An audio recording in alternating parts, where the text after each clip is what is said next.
यह सच बात है। यह बिल्कुल सही कहावत है कि जिंदगी में जो होता है अच्छे के लिए होता है। आइए इस बात को एक कहानी से समझते हैं। जंगल में एक नवयुवक महात्मा से मिलने आया। वह काफी दुखी था और रो रहा था। महात्मा ने कहा, यह तो बहुत अच्छा हुआ तुम्हारे साथ। लड़का गुस्सा हो गया। तब महात्मा ने उस नवयुवक को समझाते हुए कहा, तुम जीवन में चिंता मत लो, जो कुछ भी हुआ सब अच्छे के लिए हुआ। नवयुवक गुस्से में बोला, आप कैसी बातें कर रहे हैं? मेरा सब कुछ लुट गया। लुटेरों ने मेरी हर एक चीज छीन ली। अब मेरे पास घर जाने के लिए कुछ भी नहीं बचा। ये मेरे साथ अच्छा कैसे हुआ? ये तो बहुत बुरा हुआ है और आप इसे अच्छा कैसे कह सकते हैं? दरअसल वह युवक जंगल में भ्रमण के लिए निकला था। जंगल में घूमते समय लुटेरों ने उसका सामान छीन लिया और उसे निहत्था छोड़ दिया। महात्मा ने कहा, मैं तुम्हें इस बात को कहानी की मदद से समझाता हूं। आओ इस कहानी को ध्यान से सुनो, क्योंकि यह कहानी तुम्हारी जिंदगी बदल देगी। एक समय की बात है, एक गांव में भयंकर बाढ़ आई। इतनी तेज बाढ़ कि सब कुछ बह गया। उसी गांव में एक किसान का बहुत गरीब परिवार रहता था, जिनके पास खाने को कुछ नहीं था। उसके पास थोड़ी बहुत अनाज की वस्तुएं थीं, लेकिन बाढ़ में सब बर्बाद हो गईं और जो कुछ बचा था वह भी नष्ट हो गया। उस किसान का एक लड़का था। लड़के ने कहा, कोई बात नहीं है पिताजी, जो हुआ अच्छा हुआ। किसान को बहुत गुस्सा आया और उसने कहा, तू कैसी पागलों जैसी बातें कर रहा है? मेरा सब कुछ छिन गया। यहाँ पे खाने को अनाज नहीं है और रहने को घर भी नहीं बचा। इसमें अच्छा क्या है? यह सब कुछ बहुत बुरा हुआ है। किसान ने गुस्से में लड़के को घर से भगा दिया। लड़का रोते हुए वहां से चला गया, लेकिन शाम हो गई और लड़का अभी तक घर नहीं आया। किसान को यह बात समझ में आई कि उसने गलत कह दिया, लेकिन वह कर भी क्या सकता था। अचानक से एक नौका आई और उसमें से लोग उतरे। वे लोग उस गांव के लोगों को बचाने लगे। किसान की पत्नी कहती है, आपने यूं ही उसे डांट दिया, सही तो कह रहा था। देखिए अच्छा ही हुआ, लोगों ने हमें बचा लिया। किसान ने कहा, तुम बेवकूफ हो, तुम्हें समझ में नहीं आ रहा है कि इसमें अच्छा कुछ भी नहीं है। उस घर में एक पोटली थी जिसमें बहुत ही खास चीज रखी थी, वह भी बाढ़ में बह गई। अब मेरे पास कुछ भी नहीं बचा। किसान की पत्नी बोली, ऐसा क्या था उस पोटली में? किसान ने कहा, मैं तुम्हें बताता, लेकिन अब जब वह है ही नहीं तो बताने का क्या मतलब। धीरे धीरे समय गुजरता रहा। उस किसान ने लोगों से मांगकर जीवन यापन करना शुरू किया, लेकिन ऐसा भला कब तक चलता? इस साल उसे खेतों में भी अच्छी फसल नहीं लगी थी। वह बहुत परेशान और चिंतित था। उसे कुछ समझ नहीं आ रहा था क्या किया जाए। एक शाम को वह अपनी पत्नी से बातें कर रहा था। उसकी पत्नी ने कहा, चिंता करने से क्या होगा? आप नगर में जाकर कोई और काम तलाश क्यों नहीं करते? थोड़े समय बाद कुछ ना कुछ रोजी रोटी के लिए धन इकट्ठा हो जाएगा। उसी के सहारे हम अपना काम चला लेंगे। आप परेशान मत होइए, मैं भी बगल के घरों में जाकर काम किया करूंगी। कुछ धन आएगा जिससे जीवन जीना आसान हो जाएगा। किसान ने कहा, बात तो सही है। अगले दिन वह किसान काम की तलाश में शहर गया। नगर की हर गली में काम ढूंढने लगा, लेकिन कहीं किसी ने काम नहीं दिया। अब वह चिंता के मारे और परेशान होने लगा कि कैसे काम चलेगा और अपने परिवार का पालन पोषण कैसे करेगा। उसके पास घर नहीं था। उसने जैसे तैसे करके बाढ़ के बाद घास फूस से छोटा सा घर बनाया था। एक दिन किसान अपने खेतों में फसलों को देख रहा था, क्योंकि इस साल फसल भी अच्छी नहीं लगी थी, इसलिए वह चिंतित हो रहा था। मेरा एक लड़का था, वह भी घर छोड़कर चला गया। मैं तो हर तरह से अनाथ हो गया हूं। ऊपर से वह कह रहा था कि जो हुआ अच्छा हुआ। यह भला अच्छा कैसे हो सकता है? उसकी पत्नी उसे फिर समझाती है, आप फालतू में चिंता कर रहे हैं। आप फिर से कोशिश करें, काम कहीं ना कहीं मिल ही जाएगा। घर पर बैठकर रोने से अच्छा है कि कुछ ना कुछ कोशिश किया करें, क्या पता कुछ काम हाथ लग जाए। किसान को उसकी पत्नी की बात ठीक लगी और अगले दिन वह फिर काम की तलाश में निकल पड़ा। अगले दिन फिर प्रातःकाल वह काम की तलाश में नगर में निकला, लेकिन इस बार भी उसे कोई काम नहीं मिला। फिर निराश होकर घर लौटा। वह घर लौट रहा था कि रास्ते में उसे फिर एक महात्मा मिले। महात्मा ने पूछा, तुम क्यों परेशान हो रहे हो? किसान ने सारी बात बताई।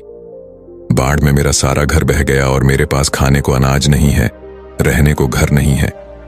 छोटा सा घर मैंने जैसे तैसे करके बनाया है और फिर भी मैं जीवन बड़ी मुश्किल से गुजार रहा हूं।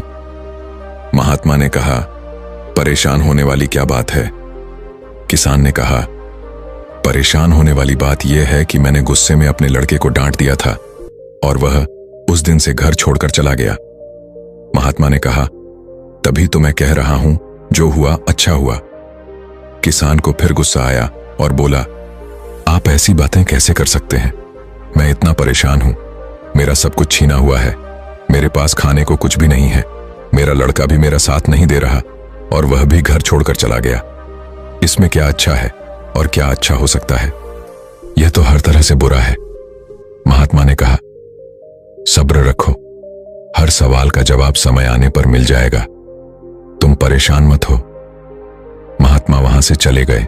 किसान को फिर अफसोस हुआ कि महात्मा को देने के लिए उसके पास कुछ भी नहीं है, लेकिन वह उस रात को यह सोचकर हैरान था कि आखिर जो होता है अच्छे के लिए कैसे होता है। मेरे साथ तो कुछ भी अच्छा नहीं हुआ। अगले दिन वह फिर काम की तलाश में नगर में निकला, लेकिन इस बार उसकी किस्मत सही थी और उसे एक बड़े सेठ के घर में कुछ काम मिल गया। सेठ बड़े दयालु थे और वहां पर पैसे की कोई दिक्कत नहीं थी। सेठ ने कहा, अगर तुम्हें कोई दिक्कत है तो मेरे घर के बगल में एक मकान खाली पड़ा है, तुम वहां पर रह सकते हो। किसान ने कहा, नहीं नहीं, मैं आपका बहुत आभारी हूं, मैं वहीं ठीक हूं। सेठ ने उसे अच्छी तनख्वाह पर काम पर रख लिया। अब वह किसान और उसकी पत्नी बहुत खुश थे। अगली रात को उसके दरवाजे पर एक लड़के ने खटखटाया। किसान ने दरवाजा खोला और देखा कि एक लड़का लंबी कार और बड़े से बैग के साथ दरवाजे के सामने खड़ा था। किसान बिल्कुल आश्चर्यचकित रह गया।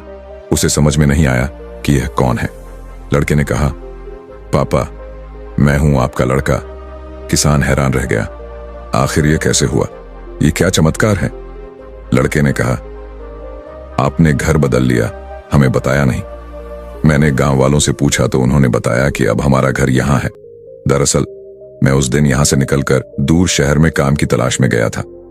मुझे वहां पर काम मिल गया और मैं वहीं पर व्यापार करने लगा। उस व्यापार में मुझे बहुत मुनाफा हुआ और आज उसकी बदौलत मैं आपसे मिलने आया हूं। मैंने वहां नगर में एक और घर बनवा लिया है। किसान खुशी के मारे कूदने लगा। उसे समझ में आ गया। लड़के ने कहा, पापा, मैंने कहा था ना, जो होता है अच्छे के लिए होता है। अगर बाढ़ नहीं आई होती और सब कुछ नहीं बहा होता तो मैं यह बात आपसे नहीं कहता। अगर मैं यह बात नहीं कहता तो आप मुझे घर से बाहर नहीं निकालते और ना ही मैं रोजगार के लिए नगर में तलाश करता। किसान ने कहा, हाँ, मुझे यह बात समझ में आ गई। ये बिल्कुल सही बात है। देखो, बाढ़ की वजह से मुझे भी एक बड़ा घर में नौकरी मिल गई है, यानी अब डबल मुनाफा, डबल पैसे और हर तरह से फायदा ही फायदा। हम तो मालामाल हो गए बेटे। किसान और लड़का जोर जोर से उछलने लगे।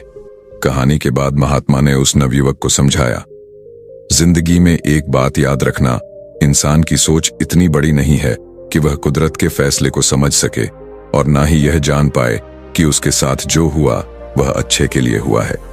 वह सिर्फ आज को देखता है कि उसके साथ बहुत बुरा हुआ, लेकिन सच में देखा जाए तो अगर अच्छी नीयत और मन साफ है तो कभी किसी के साथ बुरा नहीं होता।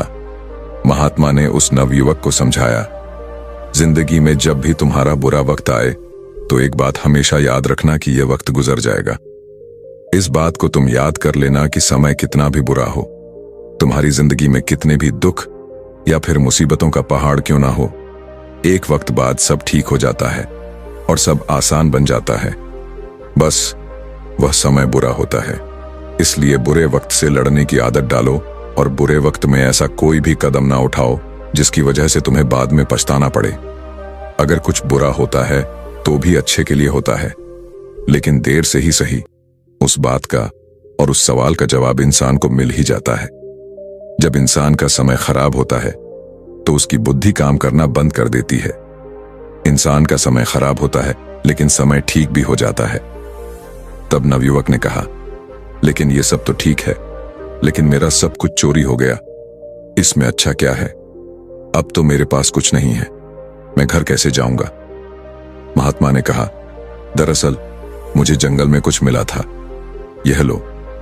तब महात्मा ने उसे एक चमकदार पत्थर दिया और कहा, तुम इसे नगर में बेच सकते हो क्योंकि यह मेरे किसी काम का नहीं है और मैं इसे कुछ नहीं कर सकता। उस लड़के को भी यह बात समझ में आ गई कि बात तो सही है। अगर मेरा सामान चोरी नहीं होता तो मैं महात्मा के पास नहीं आता, और जब मैं महात्मा के पास नहीं आता तो मुझे यह पत्थर कभी नहीं मिलता। दरअसल वह एक पारस पत्थर था जिससे लोहे को सोना बनाया जा सकता था। अब वह भी मालामाल हो गया।